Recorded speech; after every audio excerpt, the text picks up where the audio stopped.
Hello there. Today I thought we might try some sweet wine from Italy.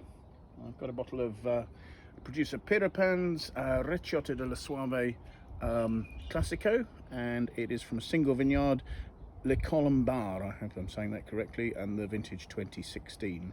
I don't fully understand actually. I mean, Pieropan are a quite a historic producer. They've been making wine since the late 19th century, but this is a 110-year anniversary, so I don't know what the 1906 anniversary is for. Perhaps it's their purchase of this particular Le Combare vineyard, but it doesn't make it clear on that. I couldn't see anything on their website elucidating what that was about. So anyway, this is a Recioto di Soave, and Classico meaning it's from the sort of central area of Soave production in Veneto in northern Italy, and the grape variety being used on this is entirely, according to their notes, Garganega.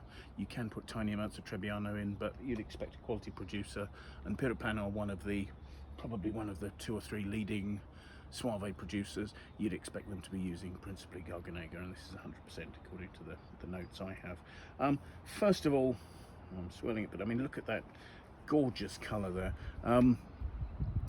So what Recioto di Soave is it's a wine made from dried grapes, and those grapes are picked fresh and then dried on mats inside, so not in the sun, but inside a drying loft somewhere. So the grapes have the ability to gain some botrytis, but what happens is that they shrivel, and you get a concentration of the sugars in the grape, so you can make a sweet wine.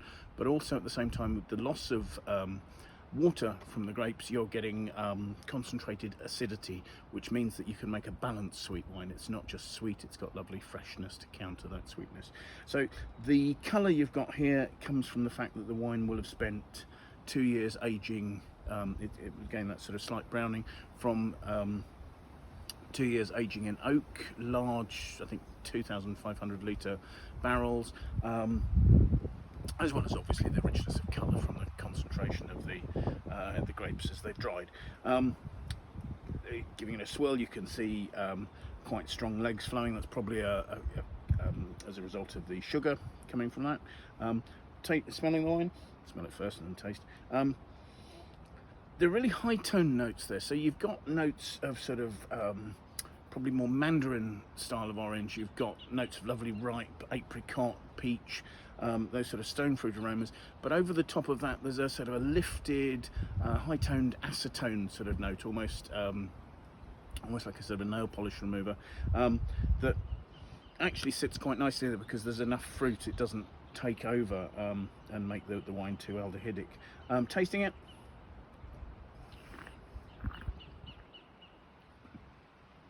lovely sweetness.